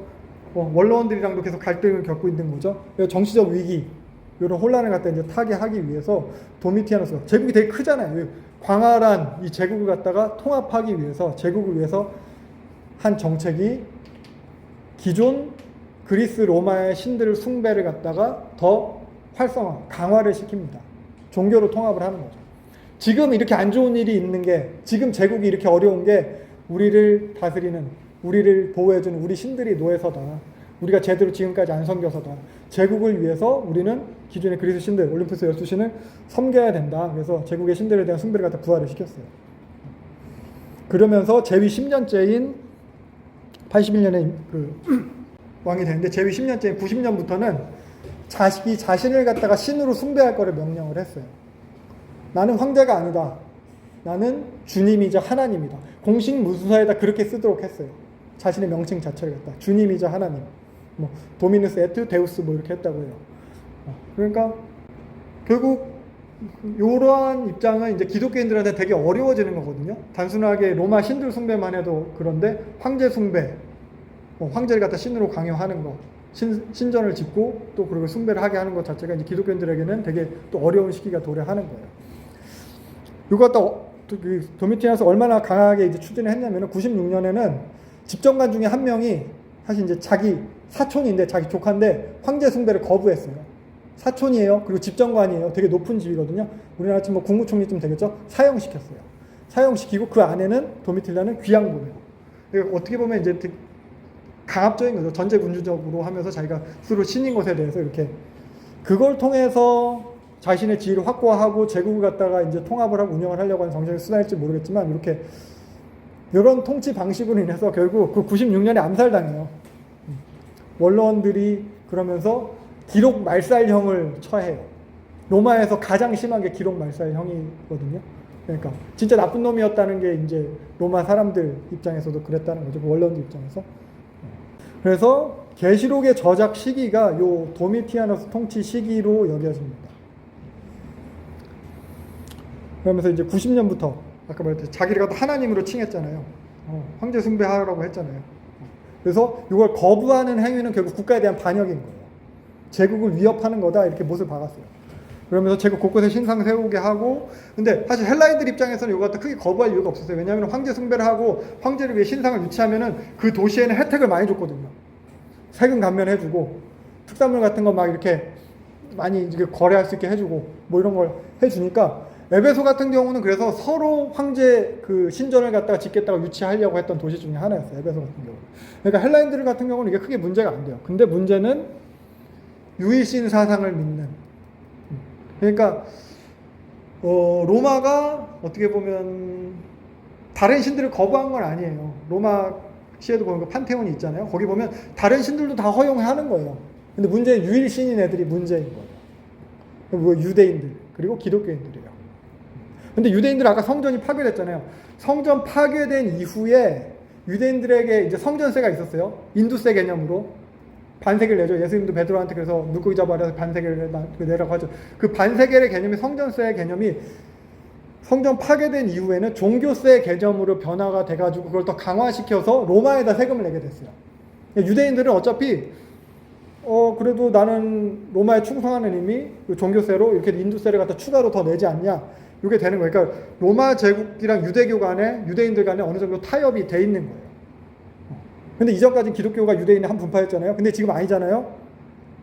그러니까 넘어갈 수 없어요. 그리고 유대교는 대부분 다 유대인이에요. 계속 성전세를 내던 유대인이 내던 거 좀 더 해가지고 로마 제국에 낸다 하면은 지금 시점에서 기독교인들은 유대인 기독교인보다 이방인 비유대인 기독교인들이 훨씬 많아요. 이런 상황에서 이 사람들은 이제 기독교인으로 특정되게 되고 제국에 있어서는 얘는 유대교랑 아는 애들이야, 얘는 제국에 충성하지 않는 애들이야, 불순 세력이야 이렇게 구별이 확실하게 되기 시작하는 거예요. 특히 AD 90년에 보면은 아까 그 라피 요하난이 얌야에 가서 토라 학교를 세웠다고 했잖아요. 거기서 얌야에서 유대인들의 종교 회의가 열려요. 그러니까 그 전까지는 모르는 사람들은 기독교를 유대교 분파로 여겼는데 유대교 입장에서 이제 이게 불안한 거예요. 왜냐하면 기독교 문서들이 자꾸 생겨나고 있었거든요. 그러니까 헷갈리기 시작하는 거예요. 복음서도 유대교 문서인가? 뭐 바울서신도 뭐 이런 식이 되니까 안 되겠다. 성경을 갖다 정경화하자. 유대인들이 구약 성경을 정경화하기 위해서 90년에 얌리아에서 회의를 합니다. 그러면서 지금 우리가 보는 구약 39권이 이때 정해진 거예요. 이때 정해진 게 쭉 내려온 거예요. 그러면서 같이 정했던 게 기독교를 갖다가 이단으로 정해버려요. 그러면서 저주해요. 나사렛 이단 종파라고 하고 저주 기도문을 만들어서 매 안식일 회당에서마다 외우게 해요. 요 내용이 들어가요.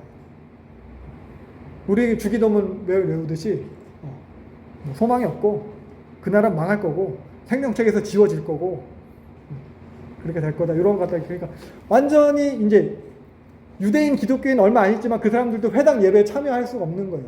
요게 이제 자기에 대한 저주기도문을 하니까. 그래서 유대교랑 이렇게 완전히 분리가 되기 시작하고 분리가 되니까 기독교가 더 특정되게 되고 기독교인만 이제 당하는 거예요. 고문당하고 죽임당하고 사회적으로 활동을 할 수 없게 되고. 그러면서 배교에 대한 유혹이 생기게 되죠. 그러면서 교회는 또 타협하고 싶은 유혹들이 생기게 돼요. 네, 이때가 이제 도미티안 박해 시기입니다. 도미티안 박해는 이후에 요 트라이아누스 그리고 데키우스, 디오클라테스 치하에서 더 심해집니다. 더 본격화되고. 그러니까 기독교인들이 그럼 뭐 그렇게 잘못을 했나? 로마인들 입장에서 봤을 때, 황제 입장에서 봤을 때는 일단 황제 숭배를 거부해요. 제국에 대한 충성하지 않는 거예요, 이거는. 그리고 아까 말했듯이 하나님 나라를 주장해요. 지금 내가 신이고 내가 황제고 내가 로마 제국인데 하나님 나라 주장하고 내가 왕이 아니고 예수가 왕으로 올 거라고 주장을 해요. 이 정도는 종교적인 입장이라고 하면은 이제 실제적으로 삶 속에서 문제가 되는 건 뭐냐면은 기독교인의 신분제를 거부했어요. 모두가 평등하다고 주장했어요. 왕만 기분 나쁜 게 아니고 이제 귀족들도 기분 나쁘고요. 서민들도 기분 나빠요. 왜냐하면 노예랑도 평등하거든요. 기독교인들은 노예제도를 반대했어요. 다 형제 자매라고 했어요. 근데 이 당시 로마 제국의 인구에서 30%가 노예였어요. 나중에 스파르타쿠스의 반란 이럴 때도 보면은 결국 노예들 때문에 문제가 생기는 건데 노예가 없으면 제국이 지탱되기 어려운데 노예도 다 형제다 자매다. 바울도 빌레몬에 보면 오네시모로에 대해서 그렇게 용서해주고 형제로 맞이하라고 하잖아요. 그러니까 제국이 유지되는 데 있어서 얘네들 위협적인 사상을 갖고 있는 애들인 거예요. 게다가 남녀차별도 철폐했어요. 당시에 여자들 같은 경우에는 이제 만약에 이제 딸이 태어났다 그럼 아버지가 딸을 갖다 죽일 수 있는 권한이 있었어요. 딸이면 그냥 죽이든지 갖다 버리든지. 특히 귀족층에서 이런 것들이 만연히 있었는데 기독교는 이걸 반대한 거죠. 오히려 귀족 집안에서 태어난 딸을 갖다 버리면 기독교인들이 데려다 키우고 고아원 생기고 이렇게 하는 거죠. 그런 것처럼. 그러다 보니까 기독교인 여성들이 집안에서 남편들한테 받던 억압에 있어서 항거를 하기 시작을 하고 이혼을 요구하기 시작하고 그러면서 사회적으로 이게 문제가 되기 시작을 하는 거죠. 그리고 또 중요한 건 살인을 거부했어요. 전쟁을, 군대를 거부하는 거예요. 아까 말했죠. 파르티아의 위협, 게르만족과의 국경선 계속 전쟁 중이고. 근데 이런 사상을 계속 전파를 하니까 기독교인들은 사회 유지, 로마 제국 유지에 진짜 반대하는 악한 세력이가 무너뜨리려는 세력인 거예요. 거기다가 이제 성찬에 대한 거짓된 소문들이 퍼지기 시작을 했어요. 성찬, 떡을 떼고 포도주를 마시는 거, 이게 이제 식인 풍습이 있다. 얘네들은 식인 예식이다. 그런 것들 오해, 그런 오해까지 있고. 거기다가 로마 제국이랑 어울릴 수 없는 게 하나 있으면 또 뭐냐면은 생활 방식 자체가 얘네들은 금욕적이에요. 높은 도덕 수준이 있었어요. 특히 성적으로. 근데 로마가 성적으로 되게 문란했다고 했죠. 아까 네로만 봐도 그래요. 글라우디우스의 양아들이자 조카이자 사위예요. 그냥 뭐 그렇게 다 딸이랑 결혼했는데 보니까 조카였는데 양아들로 삼고 뭐 조카니까 결국 그 사람이랑 이제 글라우디우스가 이제 네로의 엄마랑 결혼한 거죠. 그러니까 뭐 근친혼이에요. 다 그런 식이에요. 그러면서 결국 성적 착취도 되게 심했고 노예들에 대해서 혹은 어린 남성 아이들에 대해서까지도 술 같은 거, 또 음식 같은 것도 그런 얘기 들어보셨잖아요. 먹고 뱉고 계속 맛있는 거 먹고 해서 먹고 토하고 그러니까 방탕하고 문란하고 음란하고 이런 로마 문화와 기독교는 섞일 수가 없는 거예요. 당시의 가치관을 어떻게 보면 부정하는 종족이 기독교인인 거예요. 용납될 수 없는 종족이 되는 거예요. 사회 질서를 어지럽히는 제국의 위협적인 존재가 되는 거예요. 그래서 이후로도 계속해서 기독교는 로마 제국에 존재하긴 했지만 그런 그런 사회 불순 세력으로 인식이 되게 되는 거예요. 그래서 불법으로 규정되게 되고 뭐 이제 밝혀지면은 사형에 처하게 되고 그리고 이제 나중에 뭐 갈릴레우스 황제 때 가서는 기독교인들을 그래서 아예 없애버리려고 했는데 이거 왜 반세를 너무 많이 죽여가지고 매장할 수가 없어가지고 그냥 짐승의 먹이로 줬다 이렇게 기록이 되어 있기도 하더라고요. 그래서 계시록은 이러한 도미티안 박해 때 기록이 된 책이고요. 그래서 원독자의 상황을 보면은 계시록은 이쪽 소아시아의 요 지역에 이제 7교회에 이제 보내진 편지죠. 그래서 네로 박해는 요 로마 시에만 국한되어 있다면은 그 이후에 도미티안 박해는 이제 제국 전체에서 이제 박해가 이제 시작된 거고요. 그래서 계시록의 원독자는 요 7교회의 편지를 쓴 것으로 봐서 도미티안 박해의 시기다라고 우리가 또 생각을 할 수 있을 것 같아요. 왜냐면은 네로의 박해는 로마시에 국한되어 있기 때문에 요 네로 박해 시기 때의 기록이라고 보기는 좀 어렵겠죠. 이쪽 7교회가 이제 박해를 당해야 되는 상황이니까. 그리고 또 보면은 네로 당시에 에베소에 대하여 기록된 글들이 있어요. 뭐 에베소서도 그렇지만 네로 당시에 기록된 글은 이제 디모데 전후서가 디모데가 에베소에서 이제 감독으로 있었으니까 디모데에게 보낸 그 편지를 보면은 이제 믿음을 지키라는 거, 거짓 교사들에 대해서 이제 잘 대항하라는 거, 그런 거짓 가르침 조심해라 이런 식의 내용이 있다면은 계시록에서 에베소 교회 편지할 때 보면은 그런 거짓 가르침을 이겨낸 거 너희 잘했다라고 칭찬을 하고 있어요. 하지만 너희 첫 사랑을 버렸다라고 얘기를 하고 있어요. 그러니까 이미 네로치아의 상황보다는 한참 지난 이후의 시기일 것이다라는 걸 알 수 있고, 그럼 네로 이후의 박해 상황을 생각해 보면은 도미티안의 시기일 것이다 우리가 생각을 할 수 있습니다. 그리고 이제 초대교회 교부 이레네우스의 주장에 따르면은 95년경에 사도 요한이 반모섬에서 기록을 했다라고 이야기를 하고 주장을 하고 있어요. 그래서 우리가 그 정도로 생각을 할 수 있을 것 같아요. 여기가 7교회면은 반모섬은 여기쯤 있을 거예요. 여기쯤 있는 섬입니다.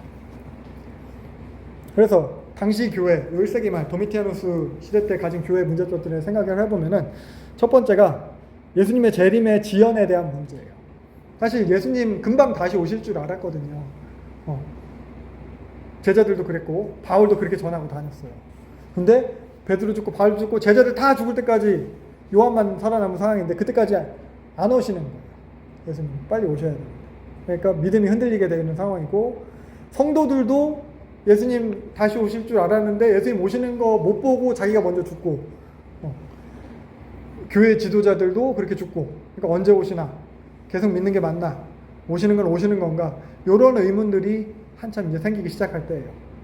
그러면서 교회 이단들이 이제 많이 발생하던 시기거든요. 그러니까 제자들이 다 죽었어요. 예수님 직계 처음 봤던 예수님 목격했던 그런 사람들은 다 죽었어요. 그리고 아직 신약 성경은 정경화되지 않았어요. 유대교도 이상한 문서들이 발견되니까 우리 정경화했는데 기독교 자체에서는 이제 문서들이 생겨난 지 이제 한 50년 요 정도 됐고 그러면서 뭐가 진짜인지 뭐가 가짜인지 우리는 지금 신약 성경 27권을 보지만 그렇지 않은 상황이에요.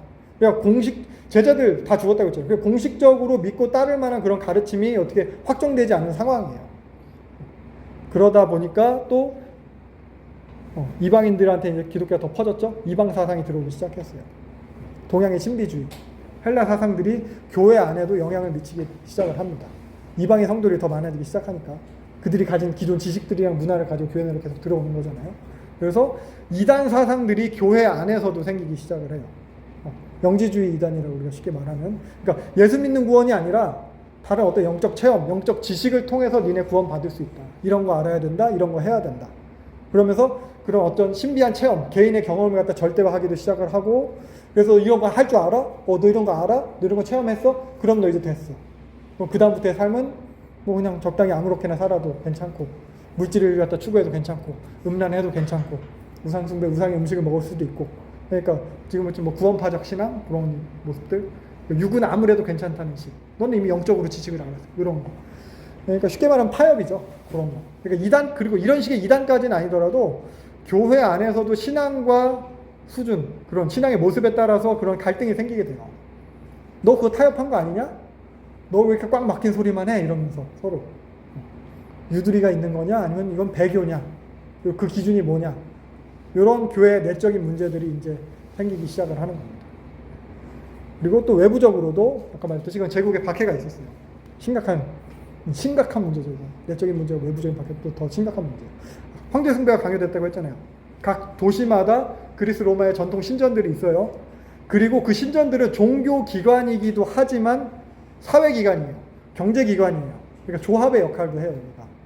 그러니까 그 신전에서 우리 치면 교회죠. 교회에서 사회적인 합의가 이루어지고 종교 행사도 이루어지고 그러니까 예전에 그러니까 그 당시에 있는 대부분의 사회적 행사 종교 행사였어요. 올림픽도 그런 거잖아요.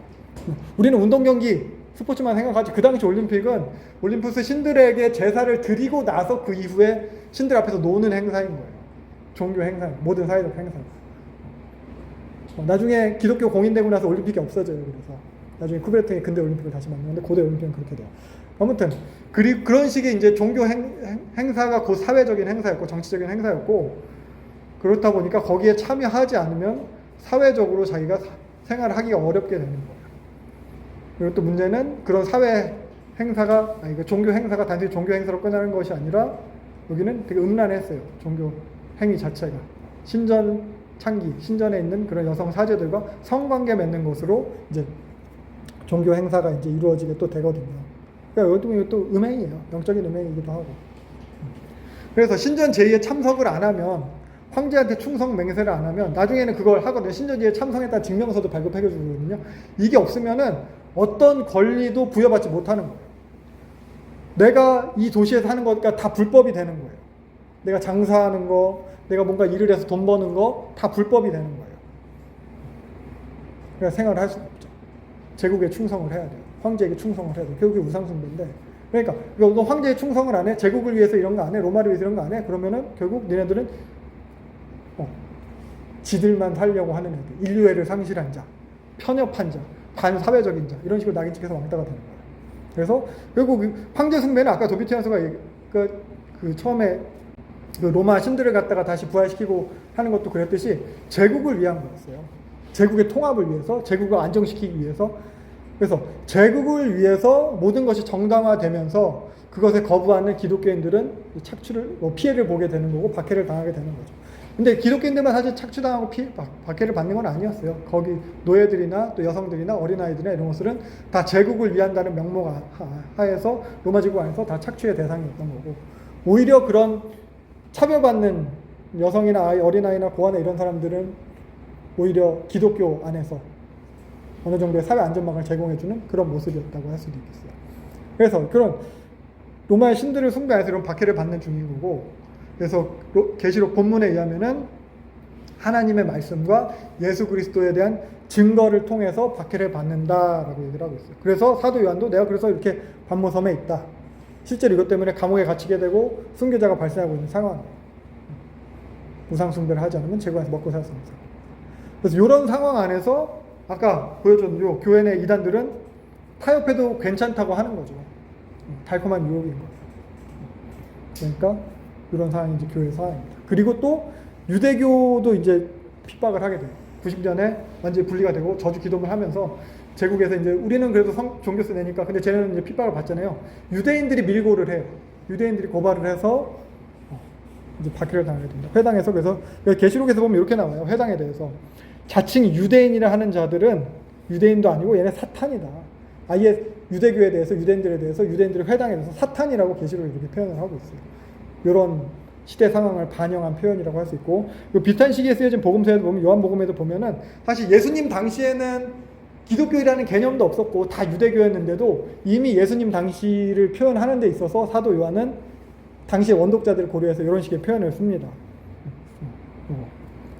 출교라는 표현 그리고 너희를 죽이면서 하나님 성경이라고 할 것이다. 이런 표현들도 요한복음에 나타난 게 요한이 표현한 특징, 당시 원독자를 고려한 표현이라고 할 수 있을 것 같아요.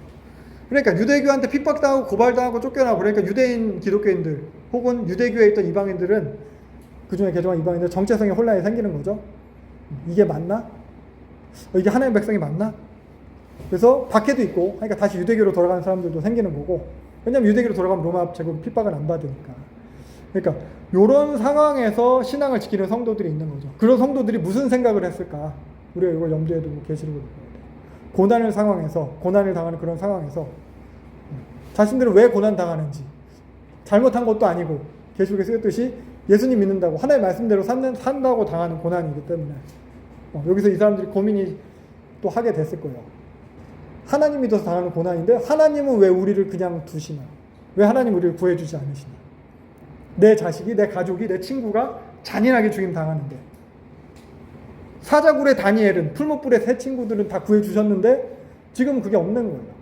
아무리 기도해도 침묵하시는 거예요. 언제 끝날지도 모르고 어떻게 해야 될지 모르고 어쩔 줄 모르는 그 교회에 대해서 쓰는 게 계시록이에요. 그러니까 하나님이 보이지가 않는 사도들도 다 죽고 요한도 반모섬에 있고 지도해줄 리더도 없는 거예요. 진짜 길 잃은 양처럼 그런 교회에 대해 쓰여진 책이 계시록입니다. 하나님이 있는가? 있다면 정의로운 신인가? 아니면 능력이 없는 건가? 예수가 신이 맞나? 이러한 질문들에 대해 답변이 필요했겠죠. 그들이 처한 상황에 대해서 신학적인 해석이 필요했습니다. 저자는 이런 원독자들의 상황을 아주 잘 알았을 거예요. 자기도 그것 때문에 반모섬에 유배되어 있는 상태니까. 무슨 이야기 해주겠어요? 이들에게. 어떻게 힘내라고 위로, 격려 뭐 이런 거. 그래서 이런 입장에서 계시록을 한번 다시 읽어보시면 좋을 것 같아요. 그러니까 뭐 미래에 있을 일에 대한 호기심 뭐 이런 거 말고 당시 어려움에 처한 이런 교회 입장에서 계시록을 읽어야 됩니다. 로마 제국 역사를 보면은 사실 이제 위기 때마다 그 위기 수습을 위해서 희생양으로 기독교가 계속 지목이 돼요. 근데 그 역사를 계속 보면은 그럴수록 기독교 순교자들은 점점 더 영웅시돼요. 기독교 내 결속력은 더 강해지고 기독교는 더 전파가 됩니다. 아예 막 그리고 핍박을 하기 시작하면 나중에 아예 단체로 커밍아웃 하게 돼요. 우리도 기독교다, 우리도 죽여라 이렇게. 그래서 이미 3세기 때 가면은 제국 인구의 10%가 기독교가 됐다고 하고요. 콘스탄티누스에서 313년에 기독교가 이제 공인이 되잖아요. 윌라야 칙령. 이때는 20% 정도가 기독교 인구였다고요, 제국이. 그리고 나중에 이제 기독교가 국교될 때는 제국의 80% 정도가. 그래서 그렇게 되기까지는 사실 계시록이 또 큰 역할을 하지 않았을까 그런 생각도 해보게 되고요. 그래서 이런 배경 하에서 이걸 염두에 두시고 계시록을 한번 읽어보시면 좋을 것 같습니다. 오늘 여기까지 할게요. 힘써 알자 여호와를 알자 우리 여호와께 돌아가자